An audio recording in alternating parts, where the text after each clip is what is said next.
É dado como dócil aquele corpo que pode ser submetido, pode ser utilizado e aperfeiçoado.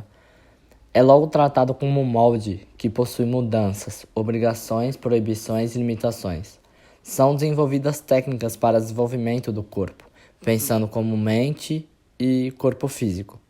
E uma dessas técnicas é a arte do bom adestramento, que pode estar ligado com nosso ambiente escolar e também nosso ambiente doméstico, pois podemos até levar ao pé da letra o termo adestramento. Um exemplo presente no ambiente doméstico é o castigo, logo, forma de punição, pois é uma forma de fazer com que você não saia daquilo que lhe é imposto. E no ambiente escolar, temos como exemplo, um forte exemplo, por sinal, o exame, que serve como forma de provação de tudo aquilo no qual o corpo trabalha e assim efetua uma hierarquia entre o bom e ruim dentro do próprio ambiente. Tudo isso possuindo enfoque na disciplina.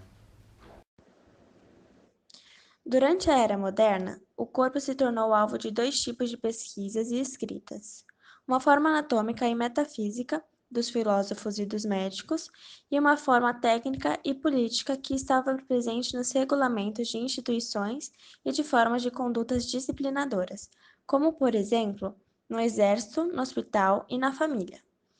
Estes conhecimentos sobre o corpo faziam com que cada vez mais as pessoas procurassem viver de forma a corresponder a eles. Assim, logo se descobriu que o que se faz com o corpo se faz com a subjetividade das pessoas. Se alguém é treinado para ser soldado, logo ele pensará com os ideais de um soldado, ou seja, estará moldado por dentro e por fora para ser um soldado. Para Foucault, a maneira como nós vemos não procede de nossa natureza, nem de uma essência pessoal. Ela vem de fora de práticas que criam sujeitos à sujeição. Nós nos constituímos não apenas por palavras, mas por ações fundidas às palavras, que, de modo geral, vêm ditadas pela sociedade, ou melhor, pelas instituições, tais os quartéis, as fábricas e as escolas. O corpo se tornou alvo do poder. Descobriu-se que ele podia ser moldado, rearranjado, treinado e submetido para se tornar ao mesmo tempo tão útil quanto sujeitado. O corpo foi dobrado pouco a pouco pelo poder, de maneira sutil, através de várias técnicas de dominação. Não que esta criação seja inédita. As relações de força agem e agiram desde sempre, mas com a modernidade, o corpo passou a ser dividido, separado, medido e investigado em cada detalhe. Existem múltiplas dominações inscritas nas relações de poder com os corpos. Quando falamos de dominação, podemos pensar nas palavras de poder, autoridade, classes sociais, colonização, racismo, sexo e gênero.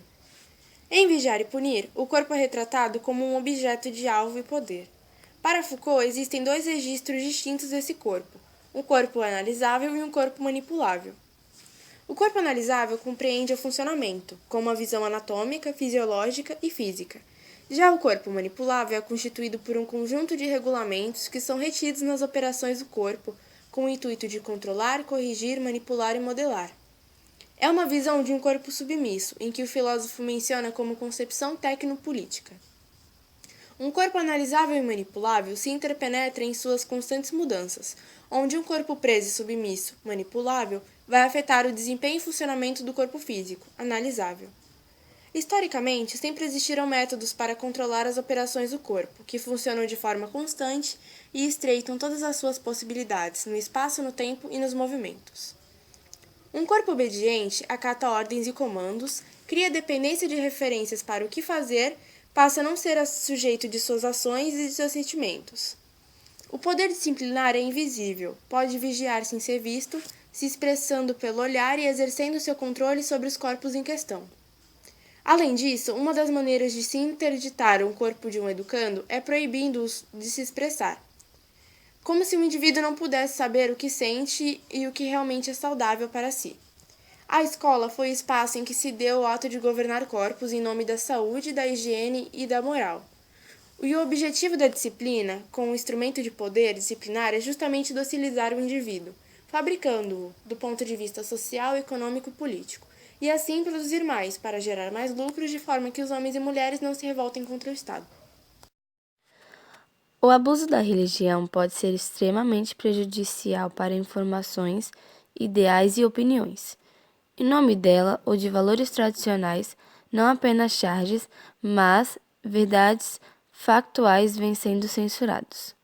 Segundo as informações da ONG, tal censura vem acontecendo especialmente em países muçulmanos, nos quais os sistemas de governo são controlados diretamente ou indiretamente pela religião, que vem sendo subentendida como um grupo de crenças que deve ser supervisionada por instituições governamentais e que também as civilizações seculares, por conta de um conflito de valores resultantes do impacto das religiões em domínios públicos, como a mídia tem sido afetada pelo radicalismo religioso.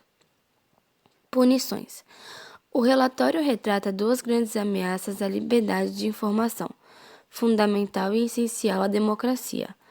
Uma é a ambiguidade da censura em nome da religião.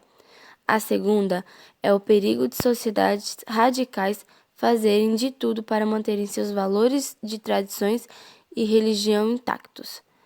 Tais perigos vêm crescendo radicalmente desde a virada do século, com uma ofensa sem precedentes à diplomacia de instituições como as Nações Unidas. No documento, há um mapa mundial no qual estão marcados países que têm algum tipo de punição à crítica religiosa, do menor ao maior grau. O Brasil, por exemplo, aparece marcado na lista, apontando que são apenadas pelas leis do país qualquer tipo de difamação religiosa. Em outros países, marcados as leis para punir não só isso, mas blasfêmia, que é difamação de deuses, apostasia, que é renúncia a uma religião, e a combinação dos dois, inclusive como pena de morte. Pelo mapa, é possível observar que as maiores penas se concentram no Oriente Médio e continente africano. A acusação de ofensa religiosa é punível cruelmente em algumas partes do mundo.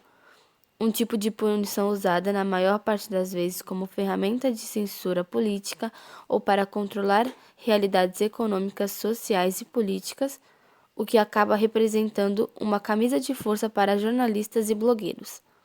O radicalismo religioso de todos os países, não somente o islâmico, está começando a mostrar ao mundo sua verdadeira cara. Ressalta o documento, que elenca diversos casos de jornalistas que foram presos ou punidos por questionarem determinadas religiões. Para a ONG, a situação é pior em países muçulmanos, nos quais a doutrina religiosa é a base de suas legislações. Nesses países, as publicações contra os governos são vistas como hereges, apóstatas ou ateístas. Isso porque nesses países a religião reflete tão somente a legislação do país, direcionadas à maioria à população. Nesses lugares, os sentimentos religiosos parecem essenciais para a sobrevivência desse Estado, especialmente nos países que se encontram em reconstrução ou que estão enfraquecidos por grupos radicais, o que explica o porquê do governo, não necessariamente religiosos, em essência, cederem tanto espaço para esses grupos radicais. Nesses países, a mídia e a comunicação são indicadores-chave da influência religiosa no governo. Então, muitas religiões são vistas dessa forma, não somente o islamismo, mas muitas outras, como se você não fizer alguma coisa, como se você não se comportar de tal maneira, você vai ser punido por esse ato, trazendo a ideia de que somos vigiados e punidos por alguma divindade. Mas será que os seguidores dessas religiões também enxergam dessa forma, como um ato de punição?